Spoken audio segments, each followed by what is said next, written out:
이 세 가지만 잘 알고 계시면 대출에 관련돼서 내가 보다 넓게 이해하고 보다 더 잘 활용하실 수 있으세요. 금리는 내가 돈을 빌리는 대가로 금융회사에 은행에 줘야 되는 돈이죠. 당연히 내가 대출을 할 때는 금리가 낮은 게 좋아요. 반대로 이 적금이나 예금을 할 때는 금리가 높은 게 좋다. 이렇게 생각하시면 제일 간단해요. 그리고 금리하면 굉장히 머리 아파하시는 분들이 많아요. 금리는 일단 기본적으로 딱 한 개만 알면 돼요.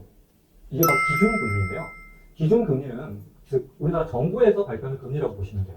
한국은행에서 이번에 기준금리는 2%입니다. 이렇게 발표를 하면 시중의 은행들이 거기에 맞춰서 자기네들끼리 돈을 얼마나 갖고 있느냐에 따라서 금리를 조금씩 바꾸는 거예요.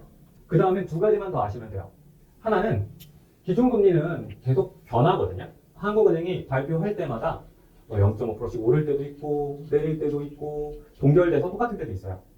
근데 이 움직임과 시장의 움직임과 비슷하게 가는 걸 변동금리라고 해요. 말 그대로 변할 수 있다는 거죠. 그래서 금리가 시장 상황에 따라서 변할 수 있다는 게 변동금리. 반대로 시장의 상황과 상관없이 내가 처음 대출을 받았을 때 5%로 대출을 받았어요. 그럼 이게 끝날 때까지 쭉 5%인 거예요. 이게 바로 고정금리입니다. 말 그대로예요. 금리가 고정되어 있으면 고정금리, 변동되면 변동금리가 돼요. 그리고 기준금리라는 건 이 가운데에 있는 한국은행의 기준금리를 의미하게 됩니다. 내가 좀 안정적인 성향이다. 그러면 고정금리를 받는 게 좋고, 내가 보통 변동금리가 1% 정도 내려서 싸거든요.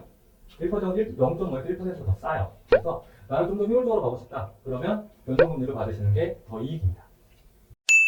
상환 방식은 총 세 가지가 있는데, 하나는 만기 일시 상환이에요. 만기에 끝나는 날에 일시 한 번에 갚는다는 뜻이에요. 매월 이자만 내다가 만기가 되면 원금을 통째로 갚는다. 마지막에 원금 갚을 때 부담이 좀 크겠죠. 보통 신용대출이 이런 경우가 많고요. 두 번째는 원리금 균등 분할 상환 방식이라는 게 있어요. 5년 동안 3천만 원을 빌렸다. 그러면 매월 80 얼마씩 낸다. 그러면 매달 80 얼마씩만 빠져나가면 되는 방식이에요. 그리고 끝이 끝나면 원금과 이자를 다 갚은 방식이죠. 그리고 마지막으로는 원금 균등 분할 상환이라는 게 있는데요. 이거는 보통 정부 대출에 많아요. 이자를 가장 적게 내는 대출의 상환 방식 중에 하나인데 매월 똑같은 원금을 갚아요. 그러면 원금을 갚을수록 이자는 점점 줄어들게 되겠죠. 그래서 내가 첫 달에는 166만 원, 굉장히 좀 많은 돈을 내는데 162만 원, 158만 원을 쭉 가다 맨 마지막에 원금 남아 80만 원만 갚게 되는 이런 형태가 돼요. 자, 근데 그냥 간단하게 계산을 한번 해보면 1억을 드릴 거예요. 금리는 계산하기 편하게 10%. 그리고 기간은 10년. 이렇게 드리면 만기일시 상환은 1년에 1,000만 원씩이니까 곱하기 10년 하면 1억이 되죠. 그러면 이자를 1억 내고 그리고 원금을 1억 내야 돼요. 총 은행한테 2억을 주는 거죠. 근데 원금 균등 분할 상환 같은 경우에는 한 5,040만 원 정도 나와요. 그리고 원금 1억이니까 1억 5,040만 원을 갚는 거죠. 보면 아시겠지만 똑같은 금액을 똑같은 기간 똑같은 금리로 빌렸는데 만기일시 상환은 1억을 내고 원금 균등 상환은 5,040만 원을 내고 이런 상황이 발생하게 돼요. 그래서 이건 거의 금리를 2배로 받은 것과 비슷한 효과가 나타나는 거죠.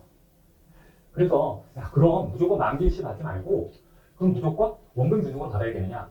내가 상환할 상황이 되면 원금 균등을 받으시는 게 좋아요. 만기일시 상환이 많아지면 나중에 점점 갚기가 힘들어져요. 근데 이게 만기일시가 꼭 나쁜 것만은 아니에요. 대출 상환 방식도 내 상황에 맞게 그런 형태로 쓰는 게 맞아요. 우리가 일반적으로 대출 받을 땐 받아보신 분들은 알겠지만 계획적으로 받는 대출, 담보대출 같은 거 말고는 신용대출은 보통 급해서 받게 되거든요. 근데 많은 대출들이 중도상환 수수료가 있는 경우가 있습니다. 내가 3천만 원을 빌렸어요. 근데 내가 다음 달에 돈이 생겨서 갚게 됐어요. 근데 중도상환 수수료를 3% 내래요. 그럼 저 90만 원 내야 되는 거죠. 그래서 중도상환 수수료는 대출을 받기 전에 미리 확인을 해보실 필요가 있어요. 그리고 담보대출이나 좀 큰 금액 대출을 받을 때도 중도상환 수수료가 있으면 금리가 조금 더 싼 경우가 있고 그렇지 않은 경우가 있고 하기 때문에 지금 말씀드렸던 세 가지 금리가 어떻게 되는 것이냐 상환 방식이 어떻게 되는 것이냐 수수료는 어떻게 되는 것이냐 이 세 가지만 잘 알고 계시면 대출에 관련돼서 내가 보다 넓게 이해하고 보다 더 잘 활용하실 수 있으세요.